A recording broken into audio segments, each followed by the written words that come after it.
Jefes de Estado llega en breve a la pantalla de Prime Video, una película de acción que combina comedia muy, pero muy interesante. Y qué mejor que hablar con su director que está frente a mí. Ilya, thanks for your time. Congrats for the movie. Thank you. I love it. Thank you. And thank you for giving us something original, not a sequel. Thank you. You're welcome. Thank you. No, you're much too kind. Thank you. What was your first impression after reading this crazy script?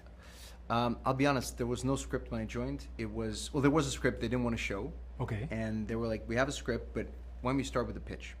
And I got the pitch from Peter Safran and the writers, and it was more of an action thriller at that point. And I was like, okay, let me think about it.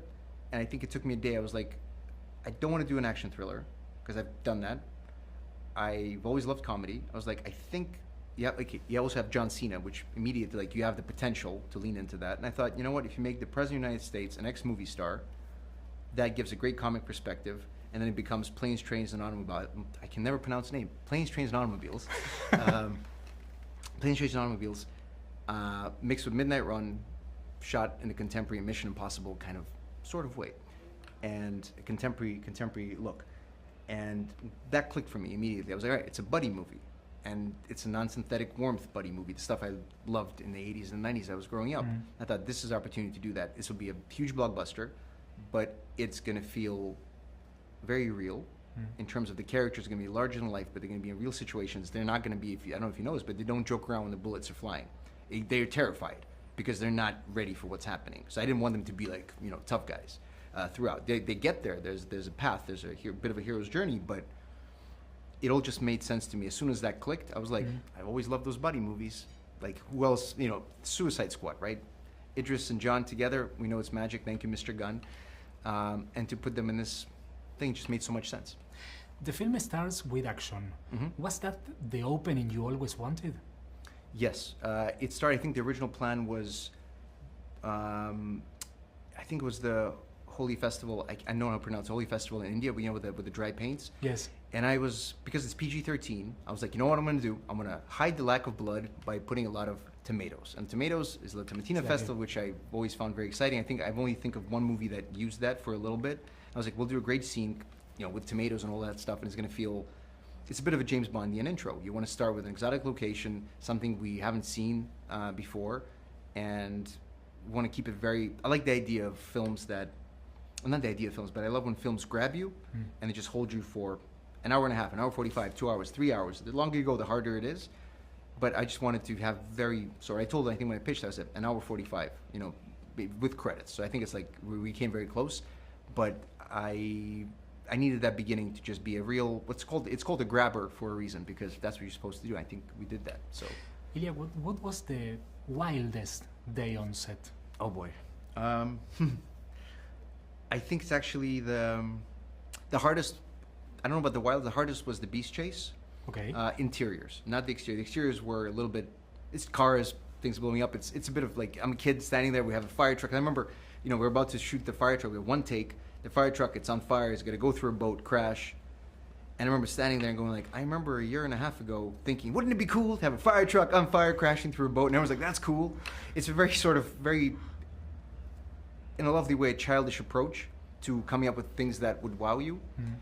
And if you wrap those wow moments, the stuff where it's just a little crazy and ridiculous, if you wrap that around a story that makes sense and characters that evolve and their relationships that matter, it's something very special. I remember standing on set and going like, yeah, this is, you know, this is the kid in the candy store thing. Who surprised you most on set, in a good way, obviously? It's so unfair because all like, I have to say, all of our cast is fantastic. In terms of our 4 leads,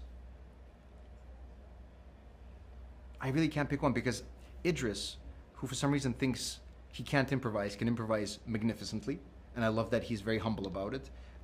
John Cena, who hasn't really done a super dramatic thing yet, can do dramatic very easy. Great. And there was, I think, the sheep truck scene was my favorite moment, just in terms of just pure John Cena being, you know, the sun is in his eyes, he's squinting, and it's just very earnest. So I think John Cena's dramatic chops, I don't want to say surprise me, because a comedian, if you can make a person laugh, you can do the other stuff. The laughing is the hardest, I believe. I have the biggest respect for comedians. and people who are genuinely funny. I want it to be funny. I'm kind of like, I'm trying, but I'm not. And Priyanka just came in, and I think she charmed me in the 40 seconds of the Zoom call. That we had chat just to meet, see what's up. And 40 seconds in, I was like, I am so charmed. And I thought either she's acting, which is, I mean, she's a great actress, which I know. I've seen her Bollywood movies. She got some fantastic movies back home.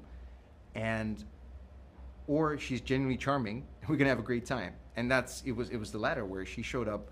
You know, I was kind of surprised how, you know, we do something and it's a 15-20 minute setup of the next thing, and she would just pull up a chair and be like, what are you guys doing now? And she'd hang with me just like, you know, very early on, as if, you know, it just felt it was an incredibly friendly atmosphere, which is, you're not supposed to have a great time making a huge movie. It's supposed to be difficult. Right. I had a great time. Like, I feel kind of guilty saying it, but I had a great time. And I think we made a great movie. And I think those two things do sometimes intersect. And the most difficult scene to shoot? I keep coming back to the Beast, but look, Air Force One was not easy, just because time and because there's danger of the 360 roll, the big things that are moving. You got to be very careful. So it's not necessarily difficult as it is. It's time consuming, and it tests your patience, because you really want to go. You know your shots, but there was nothing particularly that was, oh my God, this is that difficult. It was just, we have a good plan, we go execute. And with a team like this, you know, we had incredible DP, Ben Davis, who shot, you know, Guardians of the Galaxy. He also shot Banshees of Inisherin. That man can shoot everything. And he can shoot with 3 cameras at the same time and make it feel like a single camera setup. So I've been spoiled rotten by the quality of the British crew, the fantastic actors. So I kind of like, I'm not going back. Like, I'm doing that. That's what I want to do now. I want to work with the best people they can possibly hire. I got a list of questions from my followers. Let's do it. Head of States and Nobody both mix action and comedy. Mm-hmm. What's one thing they have in common and one big difference? Big thing they have in common is that they're both focus a lot on character, because then none of them are straight. I like action films that are straight up, you know, just go and punch people. And some directors do an incredible job, and I rewatch that stuff, and it's inspiring. But my favorite, it's a very subjective, personal thing, but I like that both these characters, like Bob's character, John's character in this, Idris's character in this, Priyanka's character, they're all flawed, they're imperfect, they all take damage.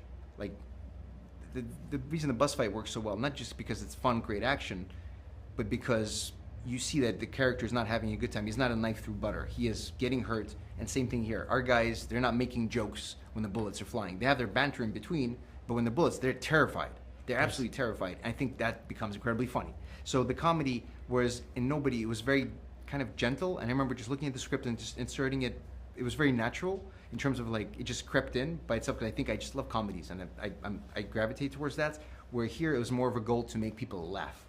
And that was, I don't think it was necessarily a challenge, as I was a little bit nervous, because, like, I think I understand comedy, but I've never done anything like this. And also PG-13, that's a big jump.